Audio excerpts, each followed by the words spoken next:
백현동 건은 경기도지사 때 국감에서 벌어진 일인데 왜 선거법의 범죄에 들어가나요? 질문하셨는데 이 발언을 한 게 2021년 10월이거든요. 2022년 3월에 대선이 있었거든요. 그러니까 6개월 안에 대선 전에, 그러니까 대선에 영향을 미칠 수 있는 영향력 있는 거짓말을 했다. 이제 이것들이 사실 이제 문제가 되는 거예요.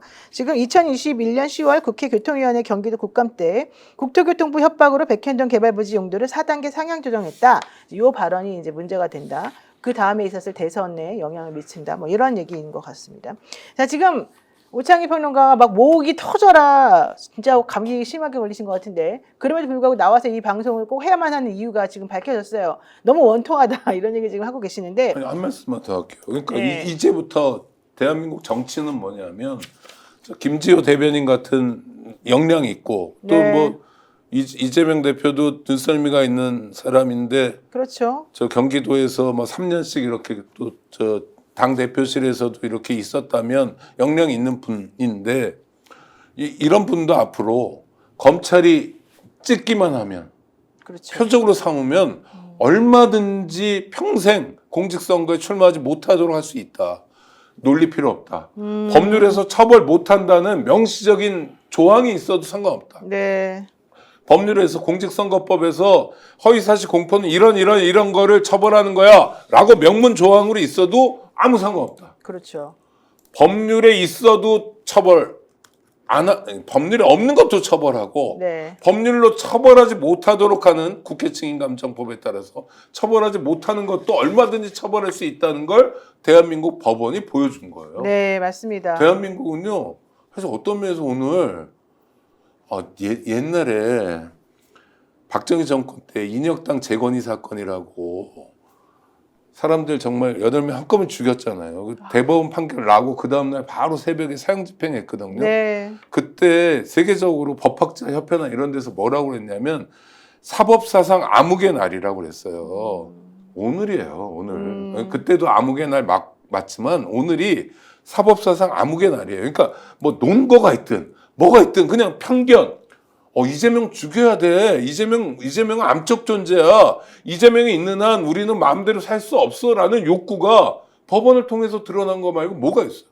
땡글 호호님께서 공문만 11번 국토부에 보내가지고 어쩔 수 없는 정말 본인 입장에서는 할 수 없는 그런 행동을 하게 됐고 그것이 결국 그 의사결정이 이루어지게 된 과정에서 본인은 그렇게 느꼈다라고 하는 것인데 여기에 대해서 이렇게까지 가혹하게 판결 내리는 것은 이해가 안 간다. 이게 이제 일반적인 생각이고 사실은 법조인들은 기자들도 마찬가지였습니다. 법조 기자들도 물어보면 다 무죄 나오지 않겠어요? 당연히 이렇게 말했었는데 그 기류가 어느 생각부터 바뀌었어요. 사실은 국민의힘 주진우 의원이 그 생중계를 해야 된다라고 주장한 그 타임이 있었거든요. 그게 한 열흘 전, 그 전쯤이었는데 그렇게 주장하게 된 계기가 제가 봤을 때는 혹시라도 어떤 식으로 판결을 내릴지를 고즈음에 듣고 이걸 얘기한 건 아닌가 이런 의심이 좀 들어요. 왜냐하면 판결 선고를 하기 한 열흘 전쯤 요때 이제 합의를 해가지고 판결에 유죄냐 무죄냐 결정하거든요.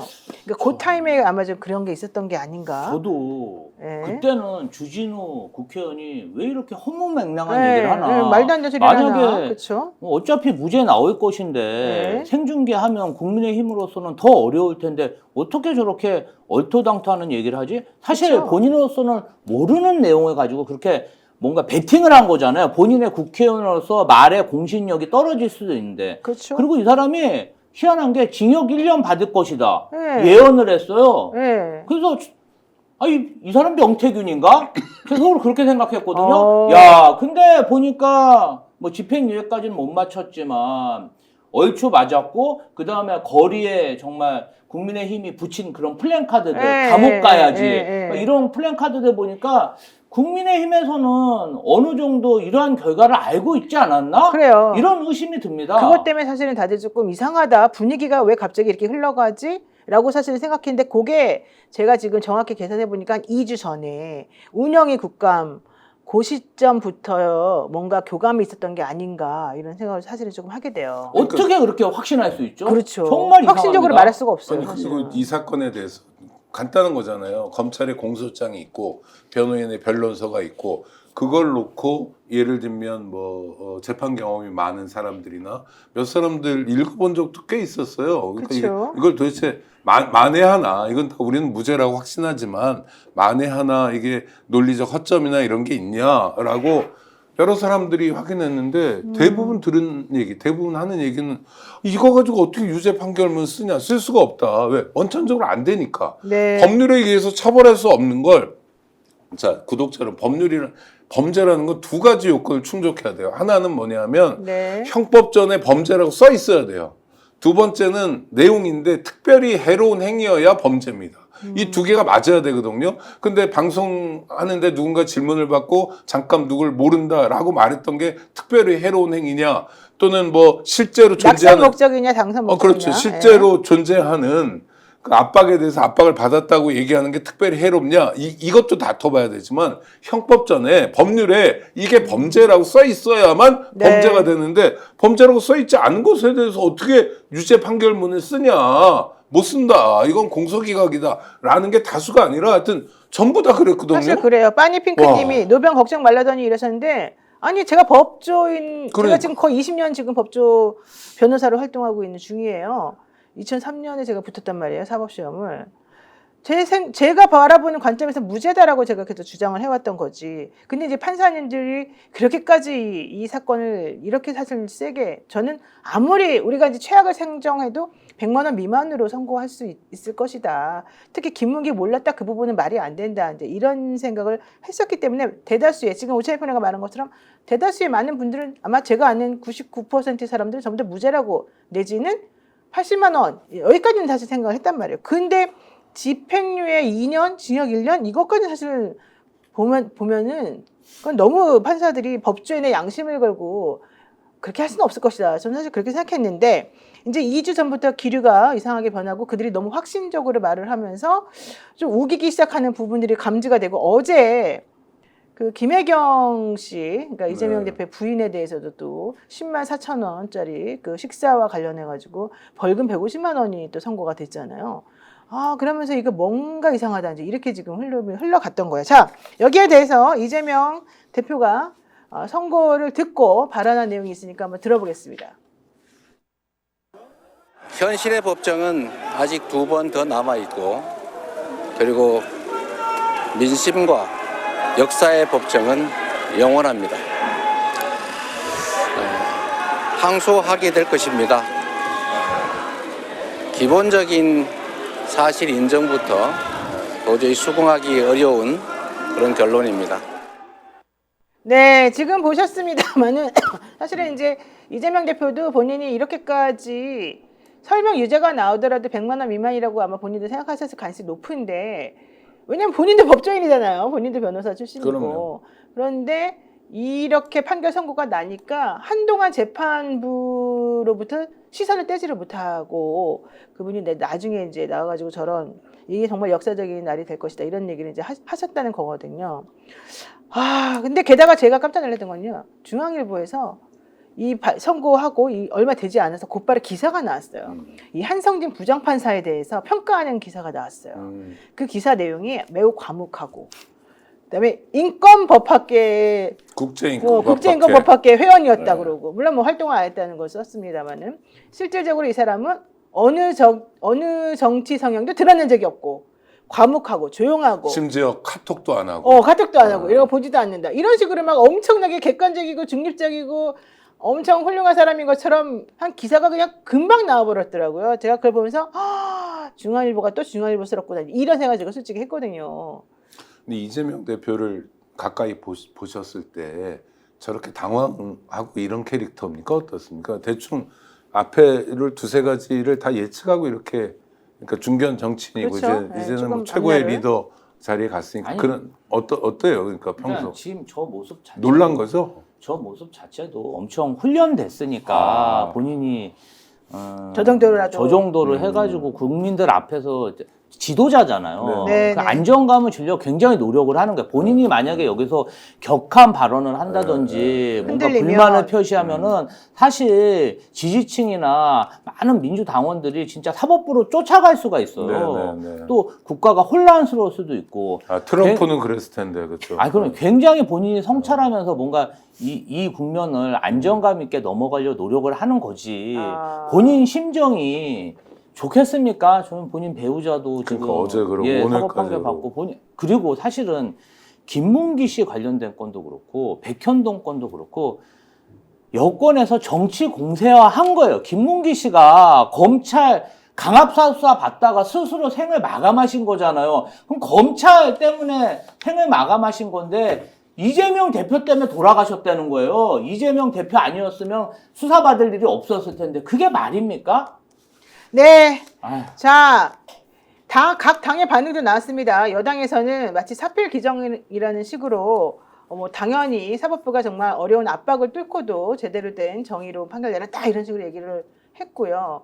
조국혁신당에서는 이재명 대표에 대해서 너무 가혹한 판결 아니냐. 이러니까 집권무죄, 낙선유죄라고 하는 말이 나온다. 집권 못한 이 정말 슬픔이 이렇게 나오는구나 이런 얘기를 했고요. 제가 제일 황당했던 거는 개혁신당의 반응입니다. 아, 놀라워요. 개혁신당 이준석 대표가 요즘에 그 명태균 씨와의 관계라던가 또 내지는 대통령과 김건희 여사와의 관계라던가 공천 때 한 행동들이라던가 이런 것들이 이제 문제가 돼서 사실 공지에 몰려 있었거든요.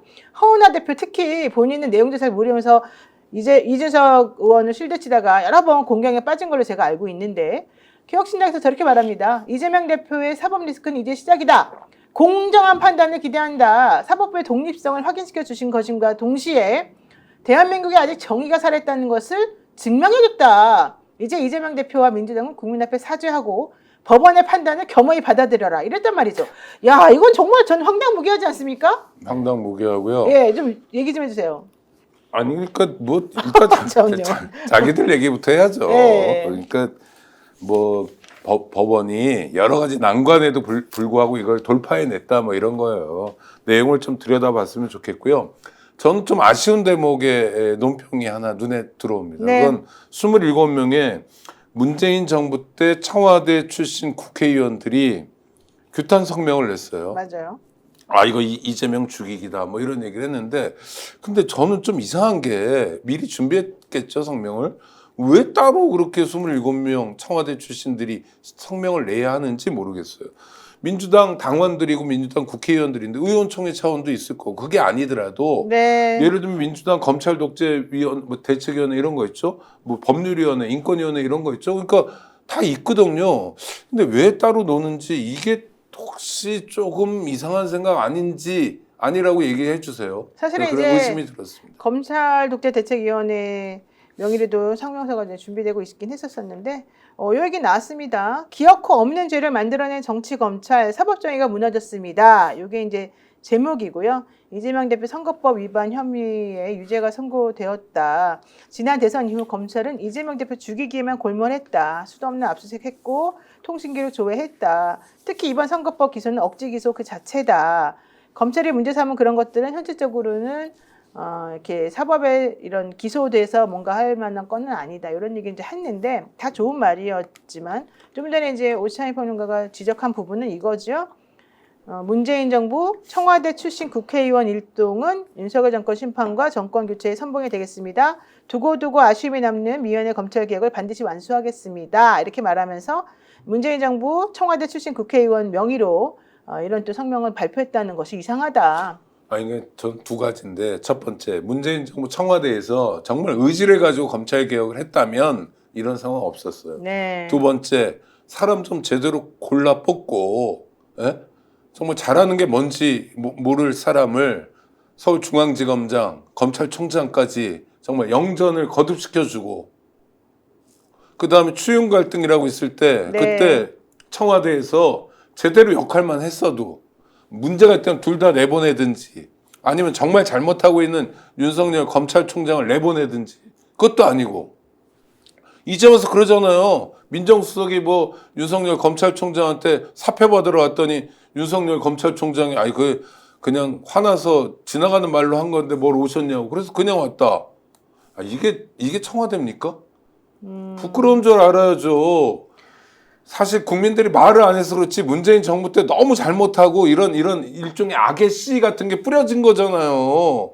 그것 때문에 국민들이 지금 괴로워하고 이게 나라냐라고 다시 국민들이 얘기하는 거 아닙니까? 안보 불안에도 시달려야 되고. 아이 참. 네, 문재인 정부 청와대 출신 국회의원들이 이제 이런 말을 굳이 한 것은 좋게 선회를 해보면 당시 문재인 정부에서 검찰 개혁을 하려고 했는데 그게 실패했기 때문에 본인들이 좀 책임감을 가지고 앞으로는 정말 이런 일이 벌어지지 않도록 열심히 하겠다.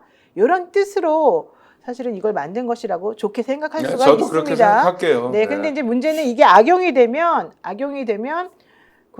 국힘이나 아니면 저쪽 사람들은 봐라. 이재명 유죄 선고 나자마자 그것도 이거는 지금 공직선거 관련해 가지고 10년 동안 대선을 못 되는 그런 큰 판결이거든요. 벌금도 아니어서.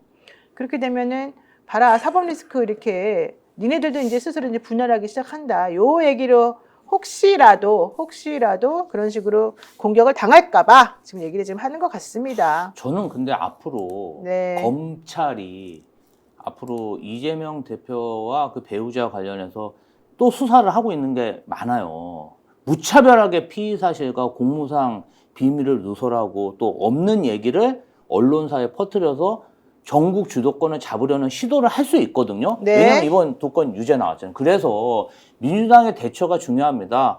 검찰 독재 정치 탄압 대책위에서 뭔가 그런 피의 사실 공표, 공무상 비밀 누설죄 그리고 언론의 그런 확인되지 않은 그런 검찰발 보도에 대해서는 언중이나 소송을 통해서 바로 잡아야 된다고 생각합니다. 하나하나 다 잡아내야 된다고 생각합니다. 네, 맞습니다. 해피님께서 김경수, 김동연 관련해서 얘기를 좀 하시면서 문재인 대통령이 윤석열 키운 죄 아니겠습니까? 이제 이런 의견을 주셨는데요. 네. 스픽스는 말하는 언론입니다. 대세는 유튜브, 그중에서 스픽스. 좋아요, 댓글, 구독, 알림 설정. 여러분이 저희를 사랑해 주시고 우리가 여러분을 사랑하는 4가지 방법입니다.